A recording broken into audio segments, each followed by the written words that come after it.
This is Lewis Hart for Boxing Social in association with Empire Fights or Forged Irish Stout. Delighted to be joined with Eddie Hearn. You know, it doesn't seem like we catch up in the UK, but we're always catching up in the US. You're so international, Louis. I know. Unbelievable. Yeah. What can I say? Just like yourself, mate. I'm learning off the best. Yeah.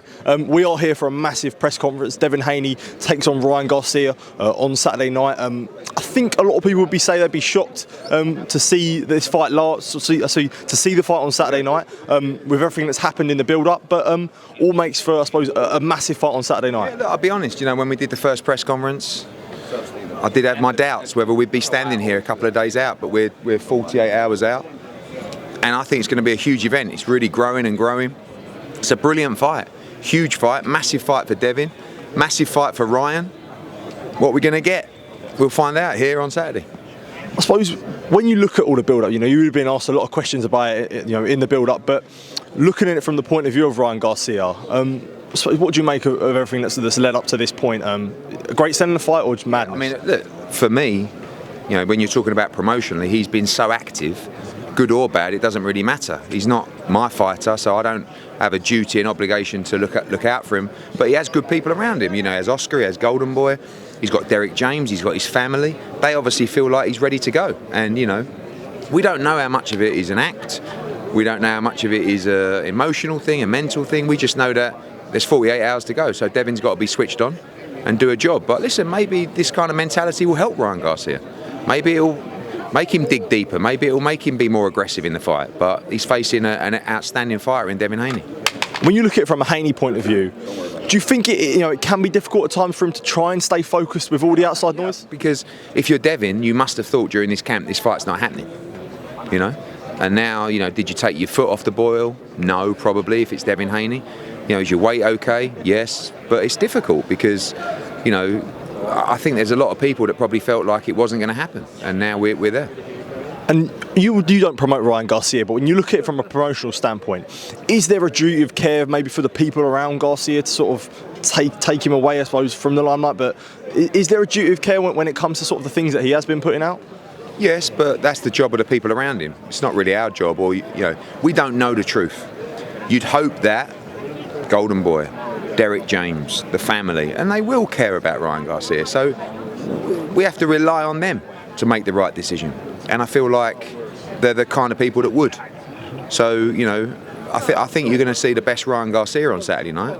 But it's definitely been an interesting build-up.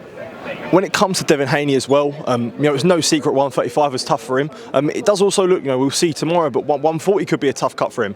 We've obviously seen yourself make the great sign of Jaron Ennis. Do you ever envisage a potential fight between Haney and Ennis, you know, later down the line? It all depends on how long Jaron stays at 147. But now we've got a nice path at 47 to make those big unification fights. Stanionis, Barrios, you know, they're all guys that are available to be paid well and to be in big unification. So Boots has to take care of Crawley first, that's the mandatory, and then looking to make some big fights soon after. For sure. I did want to move on just quickly. About a week ago, Simon Jordan made comments on the Talk Boxing podcast of Spencer Oliver, I suppose questioning the mentality of Anthony Joshua now in his career. Sort of said that, you know, when Spencer was trying to say that, you know, he wants the legacy, he wants, you know, the belts and that, but Simon was sort of saying, you know, it's all about the money and the money is the main motivation for AJ. I suppose, what do you make of that narrative and I suppose them comments, I guess? Well, what I make of it is Simon Jordan's never had one conversation with Anthony Joshua. So what are you deriving that from, an interview? I mean, I can tell you the main focus for Anthony Joshua is to make history in the sport. My job and the team's job, 258 job, is commercially make sure he's rewarded for that. But there's never been a moment where AJ's been about the money. He's always been about fighting the best and achieving in the sport. So I guess Simon just says that because he's fighting in Saudi Arabia. But that's where the big fights are getting made. And yes, that's where he's getting paid the most money, but that's where the politics are being removed from the sport to give him a clean path in his career.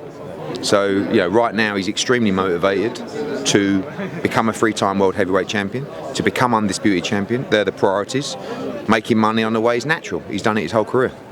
Well, it does alert to comments. I remember in the press conference for the Jermaine Franklin fight, AJ did also he talked about sort of the return being about money. Do you feel like maybe since, post Usyk 2 till now, there has been a switch in his mentality, maybe from where it would have been to Usyk 2 now that he's back focused on the legacy now after the AJ fight? Just confidence, just belief of where he's at.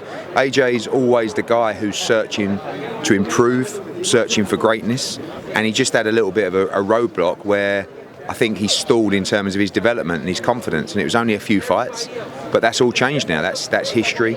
He's truly found himself as a fighter, and I've never seen him so confident. I've never seen him punch so hard, and I believe he beats everybody in the sport. But we're just happy and enjoying the ride, and at this stage in his career, that's a blessing.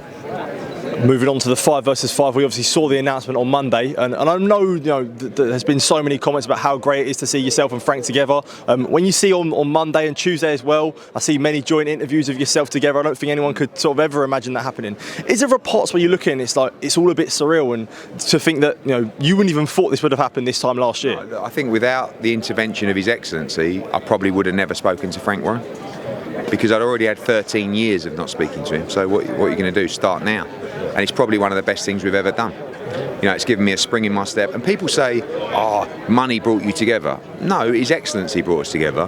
The fact there was a great opportunity for our business financially, yes, but more importantly for our fighters. But the enjoyment that we're getting out of it's like, like every morning you wake up and you've got you guys posting interviews. Frank Warren says this, and I'm back, right, let's do one.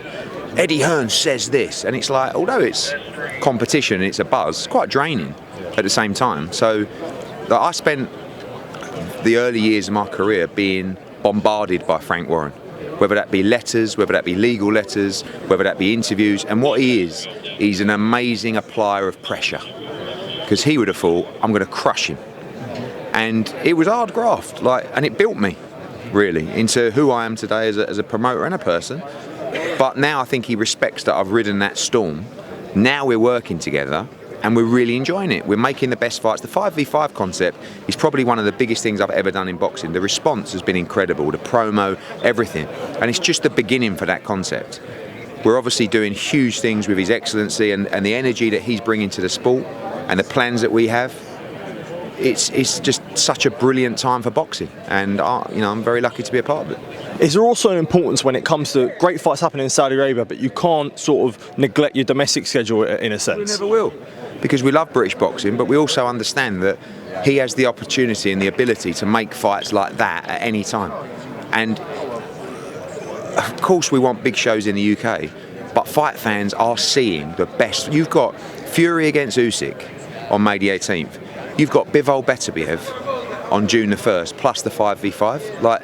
There's never been a better time for sport. That's 2 fights within 2 weeks of each other. And you've got the undisputed May the 4th, 2 weeks before, Canelo against Munguia. And guess what? All 3 of those fights are on DAZN. So we're absolutely cooking on gas at the moment.